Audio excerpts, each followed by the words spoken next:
அழைப்பு. கர்த்தர் நம்ம ஒவ்வொருத்தருக்கும் ஒரு அழைப்பு கொடுத்து திருச்சபையில வைத்திருக்கிறார். திருச்சபை என்பது ஒரு தோட்டம். திருச்சபை என்பது ஒரு ஏதேன் தோட்டம். அந்த தோட்டத்துல என்ன இருக்க வேண்டும்? சந்தோஷம் இருக்க வேண்டும். சந்தோஷம் இருக்க வேண்டும். இருக்க வேண்டிய இடத்துல இருந்தால்தான் வர வேண்டிய சந்தோஷம் வரும். அல்லேலூயா. கவனிங்க, அங்கே அழைத்து கொண்டு வந்தார். அடுத்ததாக ஒரு பொறுப்பை அளித்தார். அந்த தோட்டத்தில் நீ சும்மா இருக்க கூடாது.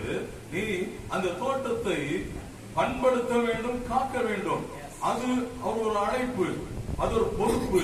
சபைக்கு வந்தால் நம்ம எல்லாருக்கும் ஒரு பொறுப்பு இருக்கிறது. அது என்ன என்பது நாம் தொடர்ந்து நம்ம பார்க்க போகிறோம்.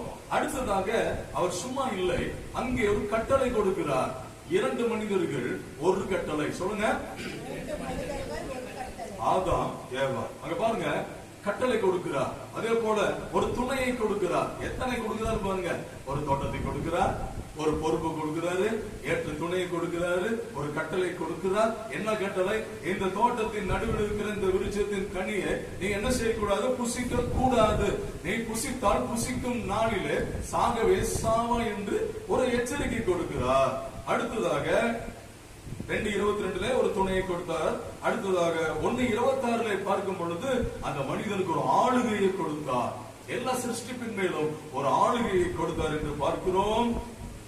ஆனால் நடந்ததெல்லாம் என்ன அப்படின்னா, 3ஆம் அதிகாரம் 6ஆம் வசனத்துல தேவன் எல்லாம் நல்லதான் கொடுத்தாரு, எல்லாம் நல்லது என்று கண்டார், எல்லாம் செய்தார். ஆனா மனிதன் என்ன செய்தான்? கட்டளை மீறி விட்டான். கட்டளை என்ன பண்ணிட்டான்? மீறிட்டான். மீறின உடனே கர்த்தர் என்ன செய்கிறார்? அழைத்து வந்த அன்பின் ஆண்டவர் ஆதியாகமம் 3ஆம் அதிகாரம் 24ஆம் வசனத்துல துரத்தி விட்டார்.